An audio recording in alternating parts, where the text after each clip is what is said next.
पूरे। दिक्कत तो ना है? नमस्कार दोस्तों, आप सभी का स्वागत है आपके अपने YouTube चैनल देवेंद्र क्लासेस में। चर्चा करेंगे मुस्लिम लीग पार्टी के स्थापना की और बंगाल में क्रांतिकारी घटनाओं के बारे में। तो अंत तक वीडियो में रहे मेरे साथ और क्लास को ज़्यादा से ज़्यादा शेयर करें। मुस्लिम लीग पार्टी को देखते हैं। तो देखिए, हेडिंग डालो मुस्लिम लीग और स्थापना हुई थी 1906 में। यही प्रश्न आना है आपके यूपी पुलिस के पेपर में, और ज़्यादा प्रश्न आना है तो वो डिटेल में हम पढ़ा रहे हैं, अच्छे से पढ़िए।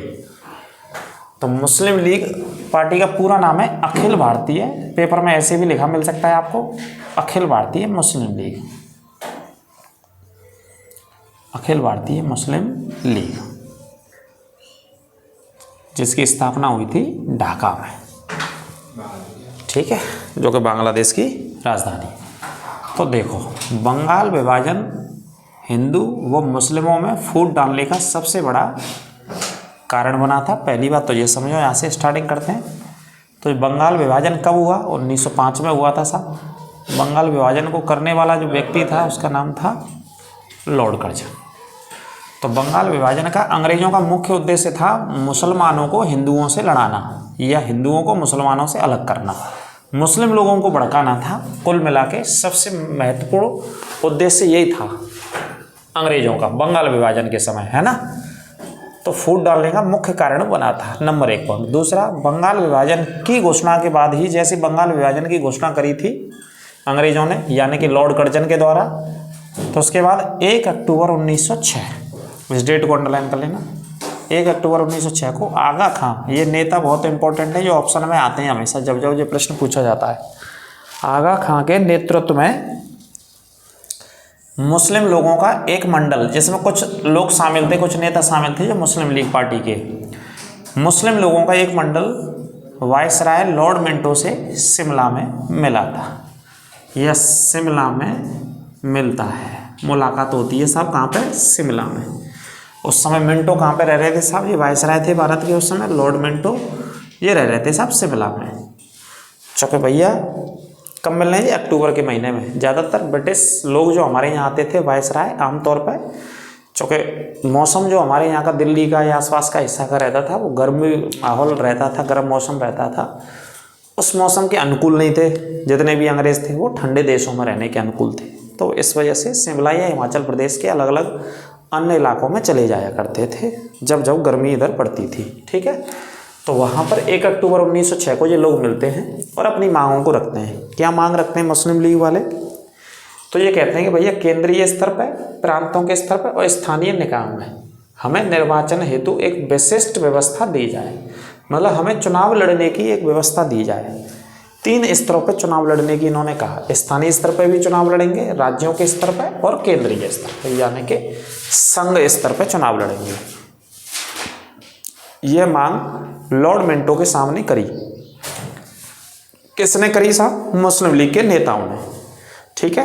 1 अक्टूबर 1906 को ये मुलाकात हो रही है, कहाँ पे? शिमला में, हिमाचल प्रदेश की राजधानी है, जो कि कहाँ पे स्थित है? अगर भूगोल में अगर जाएंगे तो आप धौलाधर पर्वत श्रेणी पे स्थित है। कौन सी पर्वत श्रेणी है? धौलाधर पर्वत श्रेणी। यहाँ पे एक जनजाति रहती है जिसका नाम है गद्दी जनजाति। कौन सी जनजाति रहती है? गद्दी जनजाति रहती है, ठीक है सर। और कौन से हिमालय के अंतर्गत आती है शिमला? हिमालय कौन सा आएगा? बताओ। नहीं, कमेंट बॉक्स में आप हिमालय के बारे में बताइए कि जो हिमाचल प्रदेश की राजधानी शिमला है वो कौन से हिमालय में आएगी, कमेंट बॉक्स में बताइए। और हिमालय के मैं ऑप्शंस दे देता हूँ आपको। ट्रांस हिमालय है एक ऑप्शन, एक ऑप्शन है दूसरा आपका बृहद हिमालय, एक ऑप्शन है लघु हिमालय और एक ऑप्शन है शिवालिक हिमालय। ये 4 ऑप्शन है। पूरा हिमालय 4 पार्ट में डिवाइड किया गया पढ़ने के लिए, यानी कि 4 भागों में बांटा गया है सुविधा के लिए, सरलता के लिए। तो इन 4 में से जो लघु हिमालय है, लघु हिमालय में सभी पर्यटक क्षेत्र आते हैं जो घूमने वाली जगह हैं, जैसे नैनीताल, रानीखेत, शिमला, कुल्लू मनाली, ये सब उसी में आते हैं। कौन से हिमालय में आते हैं? लघु हिमालय में। और उसी लघु हिमालय में ये पर्वत श्रेणी है जिसका नाम है धौलाधर, और इसी पर स्थित है हिमाचल की राजधानी शिमला। तो शिमला में कौन रहता था उस समय? Lord Minto. तो इससे मुलाकात होती है 1906 में। इन्होंने ये मांग रखी चुनावों की। आगे फिर वापस मांग रखने के बाद ढाका के नवाब कहाँ के नवाब थे ये? ढाका के। ढाका इस समय है बांग्लादेश की राजधानी। ढाका के नवाब सलीमुल्लाह खान या खां के नेतृत्व में 30 दिसंबर 1906 को अखिल भारतीय मुस्लिम लीग पार्टी की स्थापना कर दी जाती है या घोषणा की जाती है, आप ऐसे लिख लेना, स्थापना कर दी जाती है अखिल भारतीय मुस्लिम लीग पार्टी की। ठीक है, ये नोट कर लेना। तो मुस्लिम लीग की स्थापना किसने करी? इस व्यक्ति ने करी। क्या नाम था? सलीमुल्लाह खां के नेतृत्व में स्थापना होती है भाई साहब। ठीक है, कब होती है स्थापना? 30 दिसंबर 1906 को। अच्छे से लिख लीजिए और क्लास को शेयर करते रहें। अगला पॉइंट है मुस्लिम लीग के प्रथम अध्यक्ष। स्थापना हो गई तो भाई अध्यक्ष बनेगा कोई ना कोई। जैसे कांग्रेस की स्थापना हुई थी, कांग्रेस की स्थापना किसने करी? एलन ऑक्टेवियन, जो आयरलैंड के रहने वाले थे। लेकिन कांग्रेस के पहले अध्यक्ष कौन चुने गए? व्योमेश चंद्र बनर्जी। ऐसे ही मुस्लिम लीग की स्थापना किसने करी? ढाका के नवाब ने। ये नवाब थे उस समय के ढाका के, सलीमुल्लाह खां। और पहला अध्यक्ष कौन बना? तो पहला अध्यक्ष बना बकार उल मुल्क। ये पहला अध्यक्ष व्यक्ति था किसका? मुस्लिम लीग का। ठीक है, अच्छे से नोट कर लो, कोई दिक्कत नहीं। कोई दिक्कत हो तो पूछेगा। अच्छा, इस पार्टी का उद्देश्य क्या था? इन्होंने ये पार्टी इस वजह से बनाई कि जो कांग्रेस पार्टी है वो मुस्लिम लोगों की मांगों को नहीं रखती है, उनके अधिकारों की बात नहीं करती है। इस वजह से मुस्लिम लोगों के लिए एक पार्टी होनी चाहिए, अपने अधिकारों के लिए, है ना, अपनी व्यवस्थाओं के लिए, अंग्रेजों से बातचीत करने के लिए ब्रिटिश सरकार से। इस वजह से उन्होंने एक प्लेटफॉर्म बनाया, एक मंच बनाया, जिसका नाम अखिल भारतीय मुस्लिम लीग रखा गया। तो देखिए क्या उद्देश्य था? ब्रिटिश सरकार के प्रति क्या रहेगी? निष्ठा बढ़ाएंगे भाई साहब, सिंपैथी बढ़ाएंगे, ब्रिटिश सरकार से मिलकर काम करेंगे, ये उद्देश्य था। दूसरा, कांग्रेस के प्रति घृणा फैलाना था, मतलब कांग्रेस से नफरत करना था, घृणा फैलाना था कांग्रेस पार्टी के प्रति, ये उद्देश्य था इनका, है ना। ये दोनों पॉइंट उद्देश्य में लिख लेना। अगला पॉइंट, 1908 में मुस्लिम लीग का एक और अधिवेशन होता है, और ये अधिवेशन कहाँ पे होता है? लिख लेना, शहर का नाम अमृतसर। मुस्लिम लीग का अधिवेशन कहाँ पे होता है? अमृतसर में, पंजाब के अमृतसर में। तो इसमें इन्होंने पृथक निर्वाचन की मांग की थी कि हमें पृथक निर्वाचन चाहिए। किसकी अध्यक्षता में? तो अध्यक्ष थे सैयद अली इमाम। आपको नहीं दिख रहा है तो मैं बोल रहा हूँ, अमृतसर में 1908 में मुस्लिम लीग की बैठक होती है, अधिवेशन होता है। इसके अध्यक्ष सैयद इमाम थे, और इसमें पृथक निर्वाचन की मांग करी लॉर्ड मिंटो से, और लॉर्ड मिंटो ने तुरंत पूरा कर दिया उसे अगली साल में। 1908 में इन्होंने मांग करी है अमृतसर में, लॉर्ड मिंटो ने मार्ले मिंटो सुधार के तहत पृथक निर्वाचन लागू कर दिया था मुस्लिम समुदाय के ऊपर, तो तुरंत इस मांग को पूरा कर दिया था। तो ये था मुस्लिम लीग पार्टी का विवरण, इसे नोट कर लीजिएगा, इससे आपका प्रश्न बाहर नहीं जाएगा। अब कुछ देखते हैं इसी पार्ट में, इसी क्लास में हम इसी वीडियो में देख लेते हैं बंगाल के भीतर क्रांतिकारी घटनाएं, या कौन कौन से ऐसे क्रांतिकारी थे, या कौन कौन से ऐसे समाचार पत्र थे जो बंगाल की धरती से बंगाल के लोगों के द्वारा प्रकाशित होते थे और अंग्रेजों के अत्याचारों के खिलाफ उनकी आलोचना किया करते थे, उनके खिलाफ लिखा करते थे। तो देखिए बंगाल, हेडिंग डाल लेना, बंगाल में क्रांतिकारी घटनाएं। बंगाल में क्रांतिकारी घटनाएं, तो देखिए 1902 में बंगाल में पहला क्रांतिकारी संगठन बनता है। कब बनता है ये? 1902 में पहला। क्या नाम था इसका? अनुशीलन समिति की स्थापना मिदनापुर, जो जिले का नाम है, जो बंगाल में एक डिस्ट्रिक्ट है जिसका नाम मिदनापुर, जिसमें ज्ञानेंद्र नाथ बसु द्वारा तथा कलकत्ता में जतेंद्रनाथ बनर्जी के द्वारा और बारेंद्र कुमार घोष के द्वारा स्थापना की थी। यानी कि एक ही पार्टी है, एक ही संगठन है, क्रांतिकारी संगठन है, उसको दो शहरों में स्थापना होती है अलग अलग लोगों के द्वारा। कहाँ कहाँ पे स्थापना? एक मिदनापुर जिले में और एक कलकत्ता में, है ना। कौन सी पार्टी? अनुशीलन समिति। मिदनापुर में ज्ञानेंद्र नाथ बसु के द्वारा और कलकत्ता में जतेंद्र नाथ बनर्जी के द्वारा स्थापना की जाती है। अगला पॉइंट है बंगाल विभाजन के उपरांत अनेक क्रांतिकारी समाचार पत्रों का प्रकाशन हुआ था भाई साहब।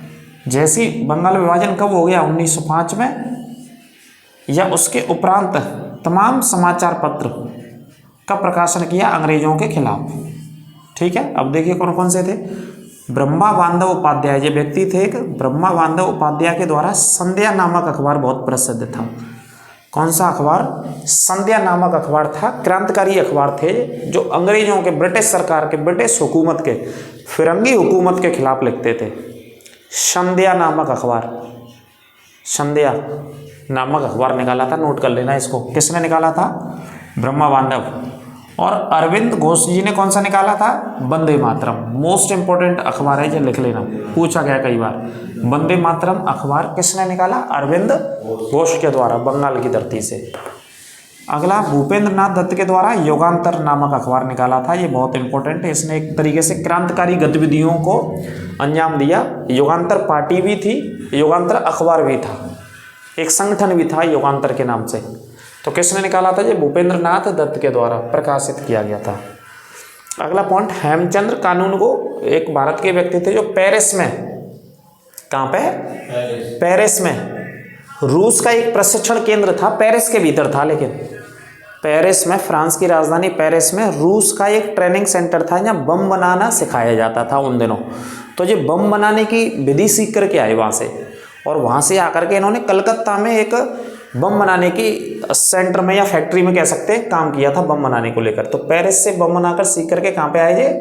कलकत्ता में। और कलकत्ता में क्या बनाया इन्होंने?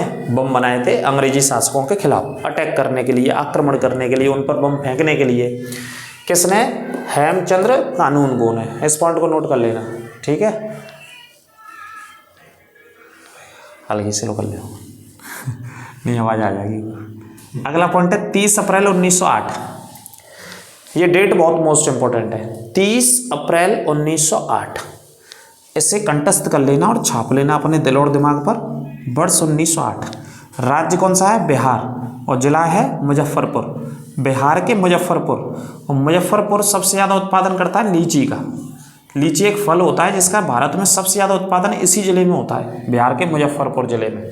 ये नोट कर लेना अलग से आप। तो 30 अप्रैल 1908 को बिहार के मुजफ्फरपुर ज़िले में एक जज साहब थे जिनका नाम था किंग्सफोर्ड। पर प्रफुल्ल चाकी, ये क्रांतिकारी थे हमारे, प्रफुल्ल चाकी और खुदीराम बोस ने क्या फेंक दिया था? बम फेंका था भाई साहब। फेंका था तो इन पर इनकी पूरी प्लानिंग करी, लेकिन ये उस दिन नहीं आए अपनी बग्गी में। इनका परिवार आ गया, इनकी लड़की आ गई, इनकी पत्नी आ गई। क्रांतिकारियों को पता नहीं चल पाया, चूँकि बग्गी होती थी बंद पूरी, जो उनके घर से आवाज़ से निकलती थी। तो चूँकि उनकी प्लानिंग थी, किसकी प्लानिंग थी? खुदीराम बोस और प्रफुल्ल चाकी की, कि उन्हें बदला लेना है यहाँ से, क्योंकि इन्होंने सज़ा सुना दी थी। किसने सज़ा सुना दी थी? हमारे क्रांतिकारियों को किंग्सफोर्ड, जो जज का नाम था, मुजफ्फरपुर ज़िले में नौकरी करता था ये व्यक्ति। तो पत्नी और लड़की हताहत हो गई थी इस बम कांड में, ठीक है? ना कि किंग्सफोर्ड। किंग्सफोर्ड बच गया था कि उन दिनों किंग्सफोर्ड नहीं आया था, नहीं तो मारा जाता। तो 30 अप्रैल 1908 को बम फेंका था किसने? प्रफुल्ल चाकी ने और खुदीराम बोस ने।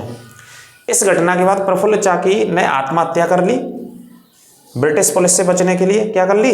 आत्महत्या।